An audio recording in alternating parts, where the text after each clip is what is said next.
BBC বাংলার সান্ধ্য অধিবেশন প্রবাহতে আপনাদের স্বাগত। আজ আপনাদের সাথে লন্ডন স্টুডিও থেকে আছি মানসী বড়ুয়া।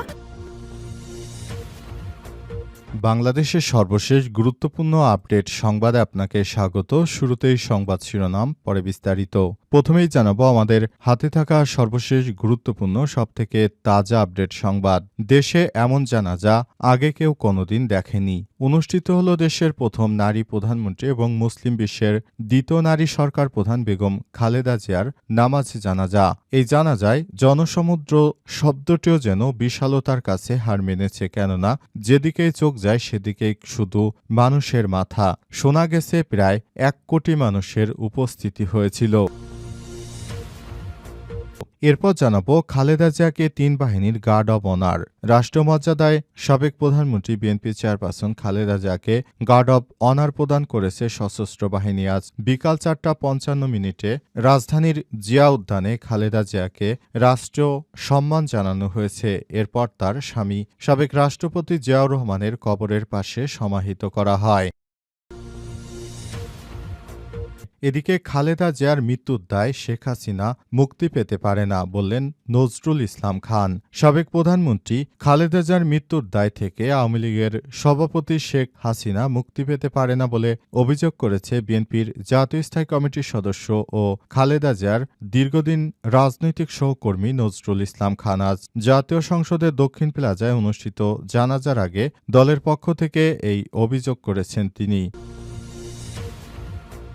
জানাবো ঢাকায় দিল্লি ইসলামাবাদের শীর্ষ কর্মকর্তাদের বৈঠক। সাবেক প্রধানমন্ত্রী ও বিএনপি চেয়ারপারসন খালেদা জিয়াকে শেষ শ্রদ্ধা জানাতে ঢাকা এসে বৈঠক করেছেন ভারতের পররাষ্ট্রমন্ত্রী এস জয়শঙ্কর এবং পাকিস্তানের জাতীয় পরিষদের স্পিকার আয়াজ সাদিক। আজ খালেদা জিয়ার বাসভবনে দিল্লি ইসলামাবাদের এই শীর্ষ কর্তাদের বৈঠক অনুষ্ঠিত হয়।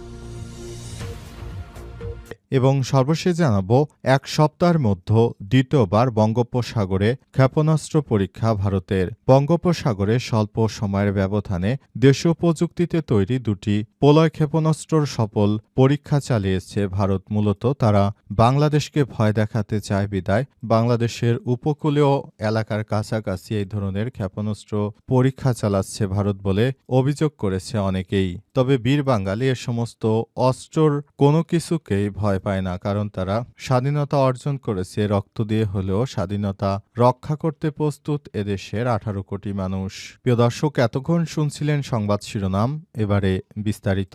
তবে তার আগে বন্ধুরা অনুরোধ থাকবে এই সংবাদটিতে একটি লাইক দিন। এই চ্যানেলে আপনি নতুন হয়ে থাকলে আমাদের সংবাদটি দেখতে দেখতে চ্যানেলটি সাবস্ক্রাইব করে রাখুন। কমেন্ট করে বন্ধুরা আপনার মূল্যবান মতামত জানিয়ে দিন আপনি বিশ্বের কোন দেশ থেকে বা বাংলাদেশের কোন স্থান থেকে আমাদের সংবাদটি দেখছেন এবং শুনছেন। আর বন্ধুরা সংবাদটি আপনার সোশ্যাল মিডিয়া ফেসবুকে শেয়ার করে বন্ধুদেরও দেখার সুযোগ করে দিন। গাজা যুদ্ধে আপনি যদি নিরীহ ফিলিস্তিনিদের ভালোবেসে থাকেন কমেন্টে ইয়েস লিখে বিশ্ববাসীকে জানিয়ে দিন। সংবাদটি আপনার সোশ্যাল মিডিয়া ফেসবুকে শেয়ার করে বন্ধুদেরও দেখার সুযোগ করে দিন। এবারে বিস্তারিত। দেশে এমন জানাজা আগে কখনো হয়নি। অনুষ্ঠিত হল দেশের প্রথম নারী প্রধানমন্ত্রী এবং মুসলিম বিশ্বের দ্বিতীয় নারী সরকার প্রধান বেগম খালেদা জিয়ার নামাজে জানাজা। এই জানাজায় জনসমুদ্র শব্দটিও যেন বিশালতার কাছে হার মেনেছে, কেননা যেদিকেই চোখ যায় সেদিকেই কেবল চোখে পড়েছে মানুষের মাথা। শোনা গেল লাখো কণ্ঠের কান্নাজড়িত দোয়া। রাজধানীর মানিক মিয়া অ্যাভিনিউতে জনস্রোত আশ্রে পড়েছে আশপাশের কয়েক কিলোমিটার জুড়ে। যেদিকে চোখ যায় শুধু মানুষ আর মানুষ। দলমত নির্বিশেষে শোকার্ত মানুষের এই ঢল প্রমাণ করল রাজনীতির আপসী নেত্রী বেগম খালেদা জিয়া মানুষের হৃদয়ে কতটা গভীরে স্থান করে নিয়েছিলেন। প্রবীণ রাজনৈতিক বিশ্লেষক থেকে শুরু করে সাধারণ মানুষ সবাই এক বাক্যে স্বীকার করেছে দেশে এমন জানাজা এর আগে আর কখনো কেউ দেখেনি। বুধবার বেলা 3টায় যখন জাতীয় সংসদ ভবনের দক্ষিণ প্লাজায় বেগম খালেদা জিয়ার জানাজা শুরু হয় তখন ঢাকা মানিক মিয়া অ্যাভিনিউয়ের আশপাশের সড়কগুলো কার্যত স্থবির হয়ে পড়ে। জানাজা স্থল মানিক মিয়া অ্যাভিনিউ পূর্ণ হয়ে সেই ভিড় ছড়িয়ে পড়ে উত্তরে জাহাঙ্গীর গেট, পশ্চিমে মিরপুর রোড এবং পূর্বে ফার্মগেট পেরিয়ে কারণ বাজার এবং বাংলা মোটর ও মগবাজার পর্যন্ত মাইকের আওয়াজ যতদূর পৌঁছায় মানুষ ততদূরই রাস্তায় কাতারবন্দী হয়ে দাঁড়িয়েছিল। অনেকের চোখের কোণে জল, কেউ বা হাত তুলে নীরবে দোয়া করছেন। এর আগে শীত উপেক্ষা করে গতকাল মঙ্গলবার রাত থেকেই মানুষ মানিক মিয়া অ্যাভিনিউ, দলীয় কার্যালয়, এভারকেয়ার সহ বিভিন্ন স্থানে অবস্থান নিয়েছিল। আজ বেলা বাড়ার সঙ্গে সঙ্গে মানুষের ঢল রূপ নেয় এক বিশাল জনসমুদ্রে। জানাজায় অংশ নিতে আসা পুরান ঢাকার সত্তরোর্ধ্ব ব্যবসায়ী হাজী আব্দুল লতিফ বলেছেন, ১৯৮১ সালে প্রেসিডেন্ট জিয়াউর রহমানের জানাজা দেখেছিলাম, ভেবেছিলাম বাংলাদেশে আর হয়তো এমন দৃশ্য কখনোই দেখব না। আজ ৪৪ বছর পর স্ত্রীর জানাজা এমন হচ্ছে। ইতিহাস আবার ফিরে এসেছে। এমন ভালোবাসা জোর করে আদায় করা যায় না, এটা আল্লাহর প্রদত্ত বিষয়। তিনি যাকে সম্মান দেন কেউ তাকে অসম্মান করতে পারে না। শুধু দলীয় নেতাকর্মী নয়, জানাজায় অংশ নিয়েছেন সাধারণ চাকরিজীবী, শিক্ষার্থী, রিকশা চালক থেকে শুরু করে দেশের সর্বস্তরের মানুষ। ভিড়ের চাপে সংসদ ভবনের আশপাশে গাছ, ফুটপাত, এমনকি নিকটস্থ ভবনগুলোর ছাদও ছিল লোকে লোকারণ্য।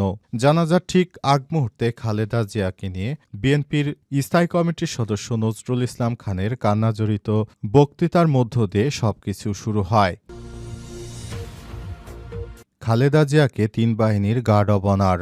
রাষ্ট্রীয় মর্যাদায় সাবেক প্রধানমন্ত্রী ও বিএনপি চেয়ারপারসন খালেদা জিয়াকে গার্ড অব অনার প্রদান করেছে সশস্ত্র বাহিনী। আজ বিকাল ৪টা ৫৫ রাজধানী জিয়া উদ্যানে খালেদা জিয়াকে রাষ্ট্রীয় সম্মান জানানো হয়েছে। এরপর তার স্বামী সাবেক রাষ্ট্রপতি জিয়াউর রহমানের কবরের পাশে সমাহিত করা হয়। এর আগে বিকাল ৩টার দিকে জাতীয় মসজিদ বায়তুল মুকাররমের খতিব আব্দুল মালেকের ইমামতিতে সাবেক এই প্রধানমন্ত্রীর জানাজা সম্পন্ন করা হয়েছে।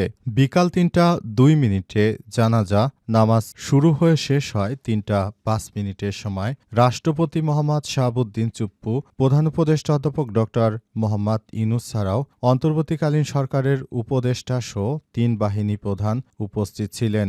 এছাড়াও বিএনপির কেন্দ্রীয় নেতাদের পাশাপাশি জানাজার প্রথম সারিতে ছিলেন বাংলাদেশ জামাত ইসলামের আমির ড শফিকুর রহমান, জাতীয় নাগরিক পার্টি এনসিপির আহ্বায়ক নাহিদ ইসলাম। এছাড়াও ৩২টি দেশের রাষ্ট্রদূত জানাজায় অংশ নিয়েছেন। খালেদা জিয়ার জানাজায় অংশ নিতে সকালে ঢাকায় পৌঁছান ভারতের পররাষ্ট্রমন্ত্রী এস জয়শঙ্কর, পাকিস্তান পার্লামেন্টের স্পিকার সর্দার আয়াজ সাদিক, ভুটানের পররাষ্ট্রমন্ত্রী লিওন্ডো ডি এবং ধুনগেল। এদিন অনুমোদন ছাড়া কাউকে সংসদ ভবনের উত্তর প্লাজায় প্রবেশ করতে দেয়া হয়নি। জানাজা ঘিরে জনসমুদ্রে পরিণত হয় পুরো মানিক মিয়া অ্যাভিনিউ এলাকা। জাতীয় সংসদের মূল মাঠ দুটি কানায় কানায় পূর্ণ হয়ে ওঠে। এদিকে বিজয় সরণি এবং আগারগাঁও ও অন্যদিকে কারণ বাজার পর্যন্ত মানুষের ঢল নামে। খালেদা জিয়ার মৃত্যুর দায় থেকে শেখ হাসিনা মুক্তি পেতে পারে না বললেন নজরুল ইসলাম খান।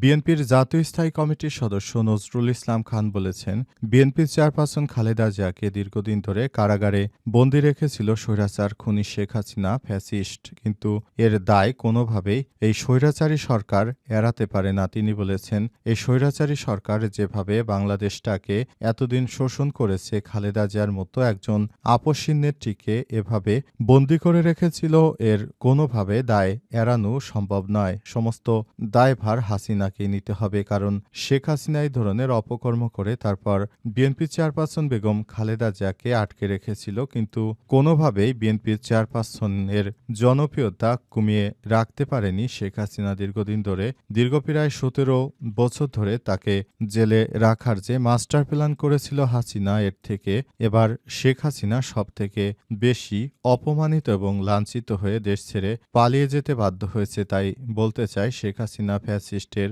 কোনোভাবেই ক্ষমা নেই, তাকে দ্রুত গতিতে আইনের আওতায় নিয়ে আসতে হবে বলে মন্তব্য করেছেন তিনি।